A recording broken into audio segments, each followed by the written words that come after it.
ရွှေမိုးရဲ့မရွာပါနဲ့လားမိုးမေးရဲ့အပြင်းမအေးနေလဲလေပူလောင်နေတဲ့ကျွန်တော်ရင်ငွေမိုးတို့ရွာရင်လေတိတ်ကရိတ်တွေတရိယာလို့နေမိုးစဲကျွေတိုင်းမှာကျွန်တော်အသေးတွေလဲတစားစီကျွေမိုးတို့ရွာရင်လေသူ့ကိုကျွန်တော်လွမ်းလို့နေမိုးရေဘလောက်ပဲအေးအေးကျွန်တော်ရင်မှာအလွမ်းမီပူလောင်နေ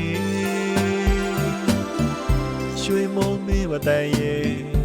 ညာရာတနာလဲပါကွယ်မိုးရိတ်တွေညိုတိုင်းလွမ်းနေစိတ်ရနိုင်သူကြီးရဲ့မမေ့နိုင်သူအတွက်အလွမ်းမိုးစွေဟိုရင်ချစ်စင်တော့